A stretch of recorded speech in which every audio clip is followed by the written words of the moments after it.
Das ist ein absolutes Traumpaar. Detlef und Simone, ja. Die beiden könnten so oder so ähnlich wirklich in die Verkäuferschulungen reingehen, denn wir haben jetzt eins gelernt, wenn man den Hauptschalter nicht anmacht, hat man kein Licht im Forster. Eigentlich ganz einfach, aber wir kamen nicht drauf. Aber man hätte ja auch drauf kommen können. Liegt daran, wir starten ganz früh. Ihr seid direkt am Eingang an der Haupthalle. Ich glaube, die Leute strömen immer bei euch. Euer Stand ist immer rappelvoll, oder?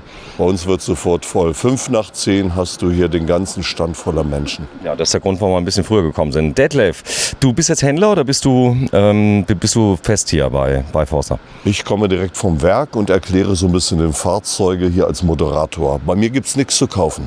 Sehr schön. Das ist ja mal was Ordentliches. Hier haben wir ein ganz besonders preiswertes Modell. Die Serie heißt Livin' Up und in dem Fall der 636 EB Einzelbetten und hat sogar ein Aufstelldach oben drauf.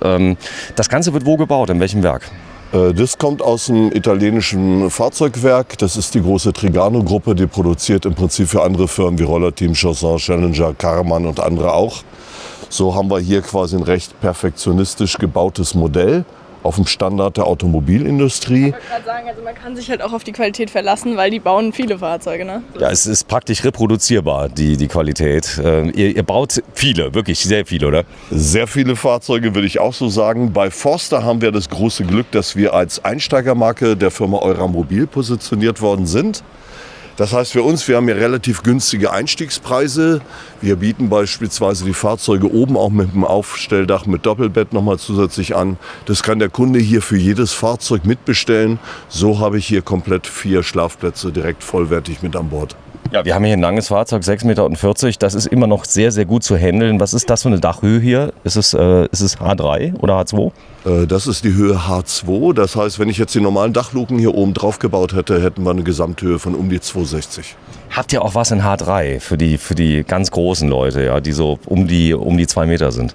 Na, da müsste ich euch jetzt an einen anderen Stand schicken, weil hier bei Forster... Von wem ist das dann? Beispielsweise H3, ne, bei der bekannten Marke mit dem großen P, bei der Firma Pössl beispielsweise. Die haben einen H3, genau. Die haben den H3, die haben auch Fahrzeuge für extrem große Menschen mit längeren Betten und H3-Karosserie. Man muss einfach bedenken, der H3 hat natürlich nicht nur mehr Gesamthöhe, der hat ja letztlich auch mehr Blech um die Karosserie drumherum, mehr Möbeleinbauten. Ja, und man muss dann einfach sehen, ob das zum Schluss alles mit einem Gesamtgewicht von 3,5 Tonnen noch gemeinsam passt. Was ziemlich toll ist hier die Durchsicht. Du hast also nicht hier alles zugebaut an der Seite, sondern Kühlschrank ist wahrscheinlich... Wo ist denn der Kühlschrank? Ah, hier vorne auf der Stirnseite. Der ist hier vorne auf der Stirnseite. Das ist das bekannte Gerät, was hier von beiden Seiten öffnet. Ich würde vom Einkaufen kommend hier alles einräumen können. Umgekehrt kann ich natürlich auch zum Frühstück innen das Ganze in die Richtung aufmachen. Also das ist ein raffinierter Mechanismus. Ich finde es auch total praktisch, absolut. Oder man sitzt hier unter der Markise und holt sich mal ein Bier oder so. Was hier richtig special ist, ja, bitte. Das ist hier die Küche. Dadurch, dass der Kühlschrank etwas breiter hier in der Küche drin ist, haben wir oben eine breitere Arbeitsplatte. Das führt dazu, dass wir hier richtig tolle Gerätschaften verbauen können. Das ist also für mich die schönste Küche, die es im gesamten Kastenwagensegment gibt. Wir haben eine richtig große Kocherstelle. Wir haben nicht diesen Hebel, den man so schwer drückt, sondern wir haben einfach hier eine ganz leicht laufende elektronische Zündung. So, ein tief gezogenes Waschbecken, das ist cool. Richtig tief gezogenes Waschbecken, sogar mit einem haushaltsüblichen Ablauf und sensationell gut. Ein Wasserhahn, wie man den normalerweise noch nicht mal in der 80.000 oder 90.000 Euro Klasse findet. Hier ist die gesamte Waschtischarmatur komplett aus Metall, wie zu Hause. Und es sieht halt echt nicht billig aus, überhaupt nicht. Ja, es ist ja auch nicht billig, muss man sagen. Das sind damals noch 100.000 Mark, was du hier hast, in dem Fall 140.000. Aber man muss sagen, die Gehälter sind ja auch gestiegen seitdem. Ja, man kann das nicht mehr direkt vergleichen. Du hast 2 Längsbetten hier. Kann man hier eine Liegewiese machen beim Bett? Du kannst eine ganz große Liegewiese drauf einrichten. Andersrum, wenn der Kunde jetzt sagt, ich hätte lieber ein kürzeres Fahrzeug, gibt es genau das gleiche Modell, baugleich mit denselben Einrichtungen hier vorne, auch nochmal als Querschläfer, sodass wir in der Gesamtlänge dann unter 6 Meter kommen. Ja, das ist des Deutschen liebstes Kindes, sind, glaube ich, Längsbetten, oder? Das mögen die dann, der Einstieg sehr tief. Das heißt, du kannst ganz bequem einsteigen, oder? In dem Falle ja. Also ich habe hier auch für Leute, die nicht so groß sind, einen bequemen Zugang zu den Betten. Der Kunde kann sich selber aussuchen, ob er das eben nur am Kopfende miteinander verbindet oder insgesamt eine ganz große Liegewiese mit fast 4 Quadratmetern draus macht. Alles, was ihr im Zwischengang seht, sind entweder aufgelegte oder unten im Bodenbereich verschraubte Teile. Das heißt, für den sportlich aktiven Menschen, der jetzt ein bisschen mehr mitnehmen will, besteht die Möglichkeit, unten die sämtliche Einbauten zwischen den Betten auch rausnehmen zu können. Ja, was ich toll finde, ist hier so eine Ablagefläche, die du hast. Da kannst du auch mal eine Kaffeemaschine draufstellen oder mal einen Thermomix, wenn du irgendwas mitnimmst. Und das fehlt ja oft bei den Geräten. Das heißt, die haben zwar riesen Schränke und allen drum und dran. Du kommst rein, hast Sachen mit dabei, du kannst sie nirgendwo hinlegen. Wo legt man sie hin? Erstmal hier hin. Das heißt, Ordnung zu halten ist hier relativ einfach. Du hast schon erzählt, es gibt einen tollen Schalter im Bad. Wenn du mir den mal kurz zeigst, Simone. Wir sind ja lernfähig. Licht ist schon an. Genau, wenn du es mal gerade anmachst. Für alle Leute, bei Forster ist der Schalter da.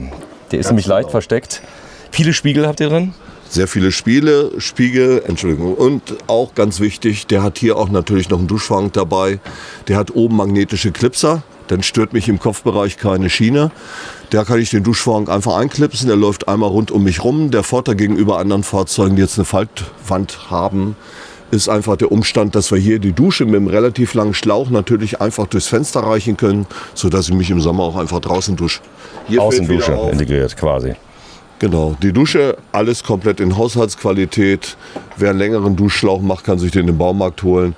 Der Riesenvorteil beim Außenduschen, baue ich mir noch einen kleinen Wasserstopper dazwischen. Wir haben hier ein anderes Pumpensystem verbaut. Das erwartet man in der Preisklasse nicht unbedingt. Eine Druckwasserpumpe? Hier ist tatsächlich eine Druckwasseranlage drin. Das heißt, ich habe beim Brausen einen vernünftigen Strahl und ich kann, wenn ich einen Wasserstopper noch zwischen die Duscharmatur baue, den Wasserfluss natürlich jederzeit stoppen, sodass die Pumpe am Ende der Leitung abschaltet. Es ist ja so, dass hier ist ein tolles Basismobil, um, ich sag mal, auch mal eine Grundversion zu kaufen, sich später Sachen nachzurüsten. Also, dass man guckt, was brauche ich denn überhaupt? Brauche ich Lithium, brauche ich Solar und so weiter und so fort. Geht hier Solar auf dem Aufstelldach, also flache? Ja, das geht auch. Da können bis zu 2 Module verklebt werden. Wenn ich ein festes Dach habe, kann ich die natürlich direkt aufbauen. Wir überlassen hier dem Kunden die Entscheidung, welche Bordbatterie verbaut werden soll. Sehr schön. Dann guck mal hier, ihr baut auf Fiat Ducato auf, nicht auf Citroën oder Peugeot. Kriegt man eine Automatik auf Wunsch?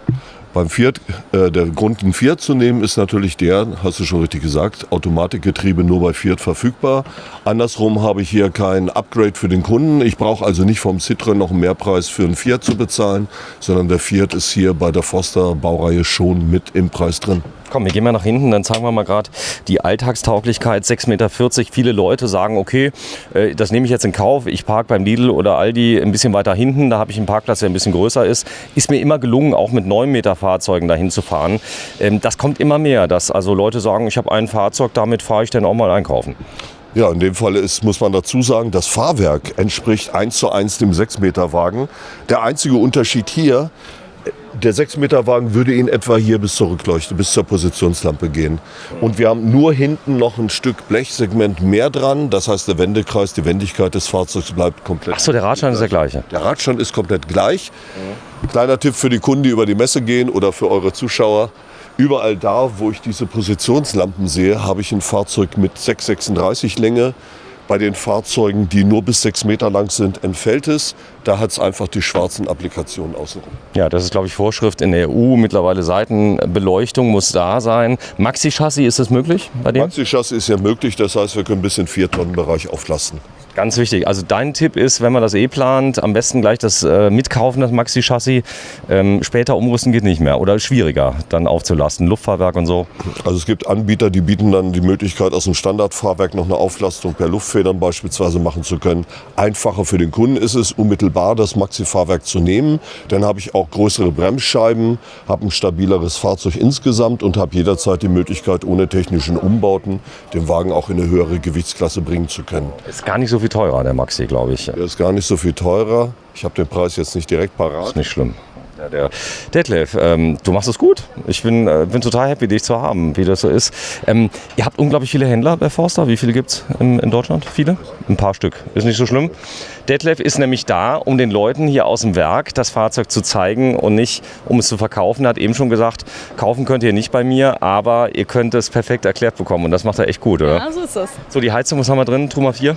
Wir haben bei den 2 Baureihen jeweils unterschiedliche Heizsysteme. Unser Living Up, das günstigere Modell, hat die ganz normale Standardheizung Truma Kombi 4. Das heißt Heizung und Boiler in einem Gerät integriert. Beim Fantasy-Modell bieten wir eine ganz interessante Lösung ein. Das machen wir gleich.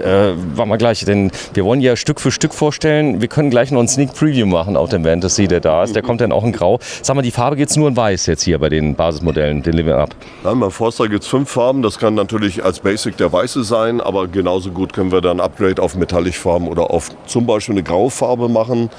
Wo wir der Meinung sind, wenn der Kunde den Wagen draußen auf der Straße parkt, da sieht man also einfach so die kleinen Verschmutzungen sind bei der Lackfarbe eigentlich gar nicht wahrnehmbar. Der ist schon schmutzig ab Werk, so kann man sagen.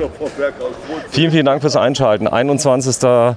Januar 2023, das große Abbild, diesmal mit Detlef Busenius und Anke Zöller. Nein, Simone. Simone Zöller. So, bitte mal traurig gucken. Bitte abonniert German Television. Oh, ihr müsst jetzt abonnieren. Tschüss.